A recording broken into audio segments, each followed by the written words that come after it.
হ্যাঁ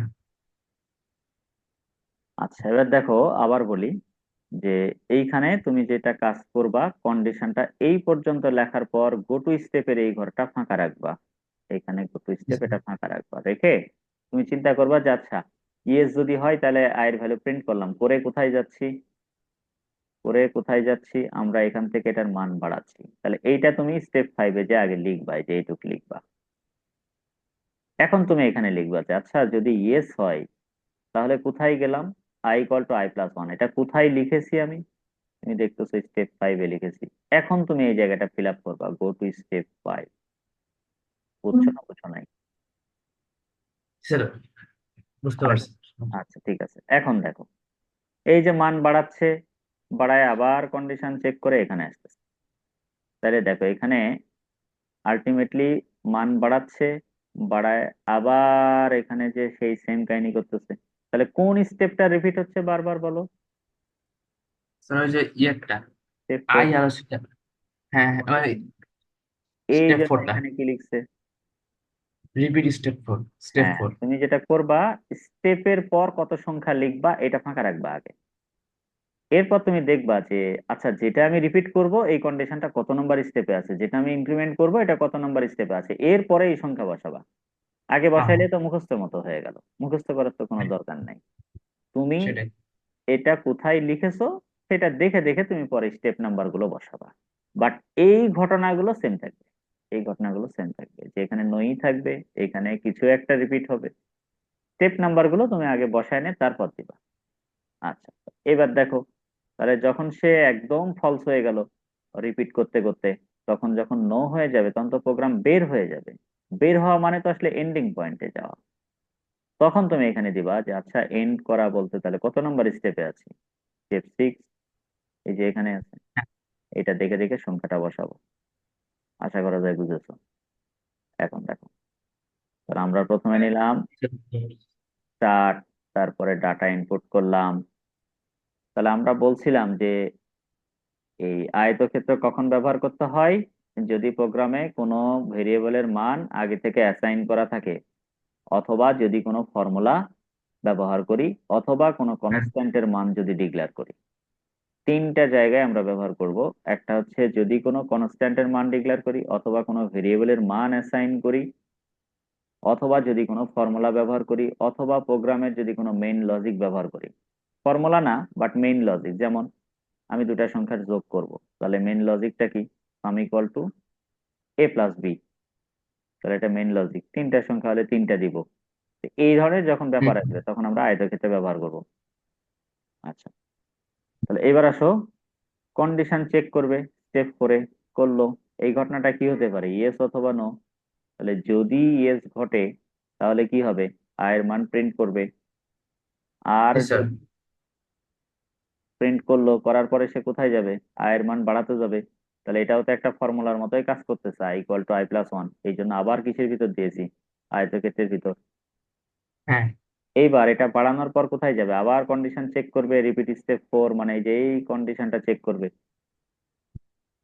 এরকম চেক করবে, এই যে দেখো এই স্ট্রাকচারটা আসলে লুপের, হ্যাঁ, লুপের ফ্লোচার্টের স্ট্রাকচারটা এটা। এইটুক দেখো লুপ বোঝাচ্ছে, এই যে ঘুরে যাচ্ছে আবার, এটাই লুপ। আমরা লুপের জি সংজ্ঞা স্যার, কি পড়াইছিলাম, একই কাজ বারবার করবে। বারবার এই করতেছি। যে সেম জিনিস রোটেশন হচ্ছে বারবার, এটাকে আসলে লুপ বলতেছে। আচ্ছা, তাহলে এরকম চলতেই থাকবে, মান প্রিন্ট করতেই থাকবে। যখন নো হয়ে যাবে তখন তো প্রোগ্রাম থেকে বের হয়ে যাবে, তাহলে এন্ড। দেখো বুঝেছো কিনা? হ্যাঁ স্যার, বুঝতে পারছি, ঠিক আছে। তাহলে এবার চলো, যেটা আমরা যোগের প্রোগ্রাম শিখলাম ওইটা একটা দেখে আমাদের কাজ শেষ। যোগের একটা ফ্লোচার্ট দেখাই। এই যেমন এটা ডু হোয়াইল দিয়ে করেছি, চলো। একটা জায়গায় পার্থক্য আছে, সেটা আগে দেখো তাহলে বুঝতে পারবা। Algorithm step one, start, data input করলাম। ইনিশিয়াল মান কিন্তু এই প্রোগ্রামে দুইটা ছিল, তাই না?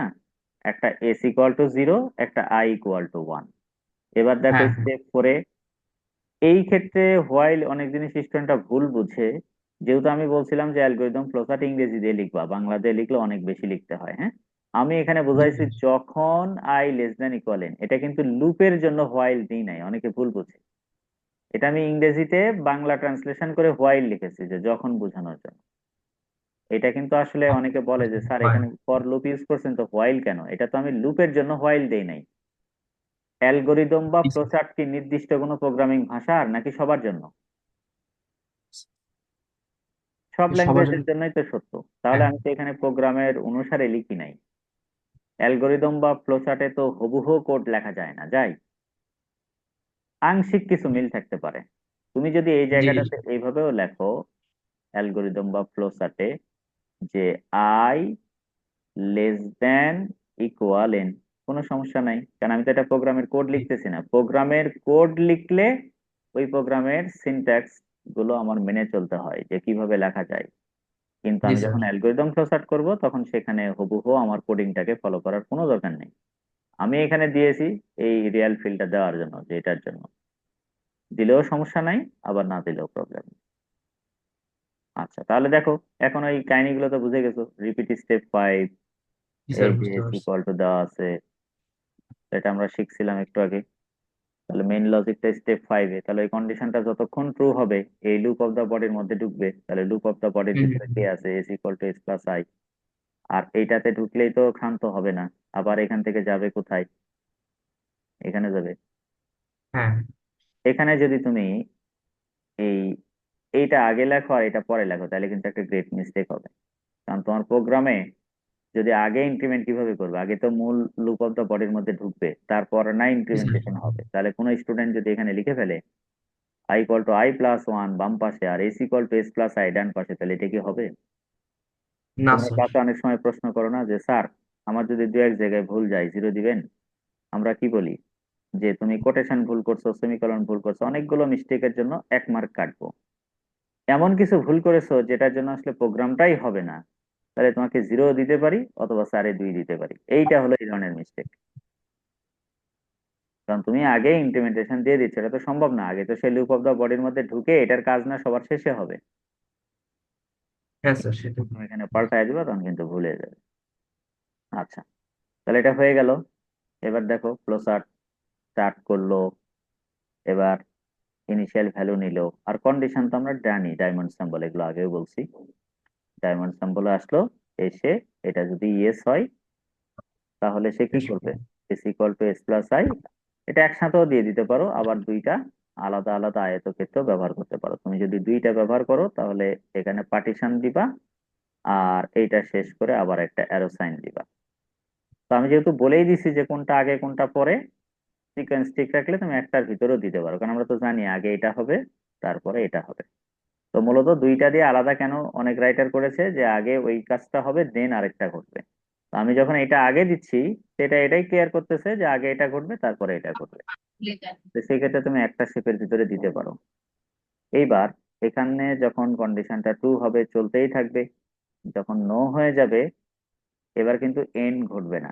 যখন নো হয়ে যাবে তখন ফাইনালি এস এর ভিতরে যা জমা থাকবে সেটা প্রিন্ট করবে না। হ্যাঁ স্যার। এইবার এই জন্য লিখতেছে যখন আসলে নো হবে ওই সময় এস এর ভিতর ফাইনালি যে মানটা জমা ছিল সেটা সে প্রিন্ট করবে। এরপরে তার কাজ শেষ। বুঝছো? হ্যাঁ স্যার, বুঝতে পারছি।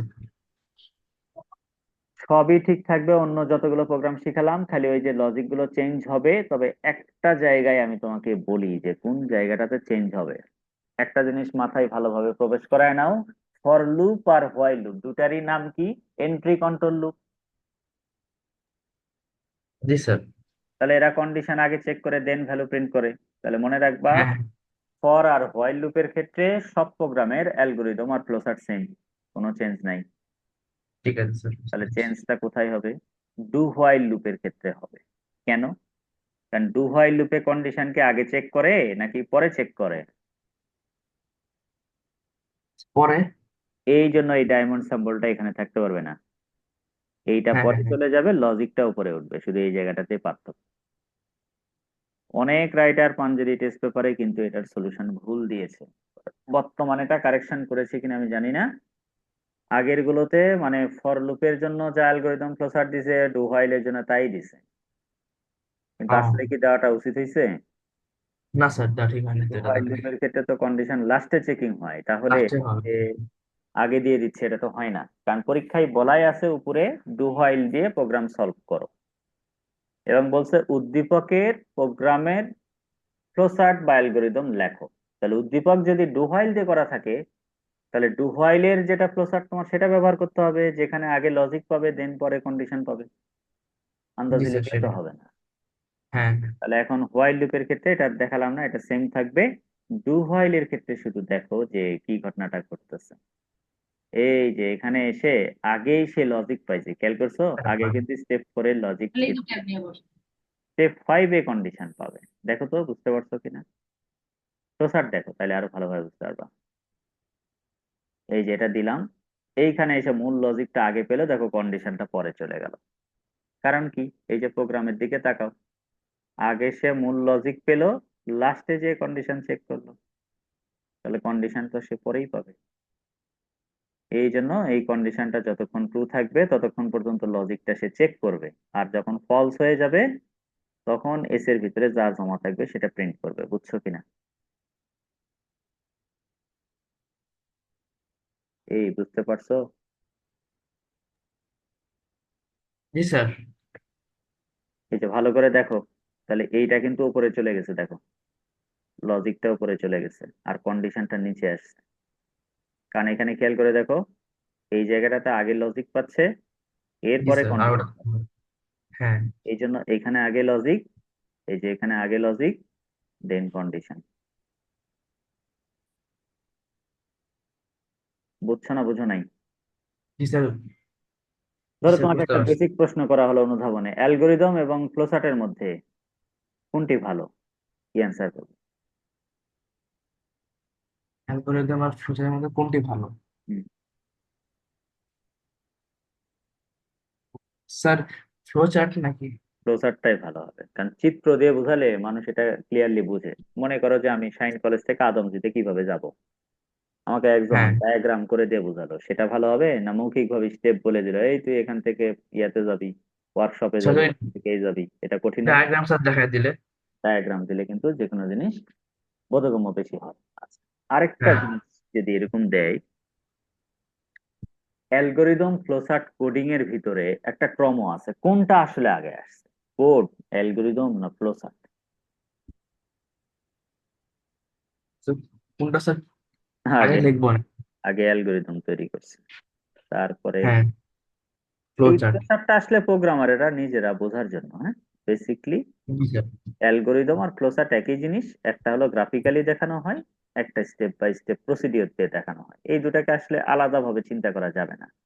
অ্যালগোরিদম আর আচ্ছা। ফ্লোচার্ট একই জিনিস। মানে মানে প্রোগ্রামারদের প্রোগ্রামের সাথে একটা কানেকশন তৈরি করার জন্য, ব্যাপারটাকে সহজ করার জন্য অ্যালগোরিদমটাকেই গ্রাফিক্যালি প্রেজেন্ট করা হয়েছে চিত্রের মাধ্যমে, কিছু নির্দিষ্ট শেপ দিয়ে, যেটাকে আমরা ফ্লোচার্ট বলি। আর জি স্যার, এই বুঝতে ক্ষেত্রে পারছি। লাস্টে হচ্ছে কোড। তো আসলে অ্যালগোরিদম ফ্লোচার্ট কোডের ভিতরে আসলে আগে অ্যালগোরিদমটাই আসছে। যেমন দেখো, অ্যাডা লাভলেসকে আমরা প্রোগ্রামের জনক বলি। ও কি প্রোগ্রামের কোনো কোড জীবনে লিখছে? সে কিন্তু কখনো কোড লেখে নাই। সে তার ডায়েরিতে মরে যাওয়ার আগে ম্যাথমেটিক্যালি কিছু বিষয় লিখে গেছে যে এইটা এইভাবে রূপদান করলে একটা মানে অ্যামেজিং কিছু একটা ঘটবে, কিছু একটা তৈরি করা সম্ভব। সে মূলত কিন্তু জি স্যার। লজিক গুলো অ্যালগোরিদম আকারে তার ডায়েরিতে আলোচনা করে গেছে। আচ্ছা, সে আচ্ছা। কিন্তু নিজে কোনো কোড লেখে নাই। হ্যাঁ স্যার, সেটাই।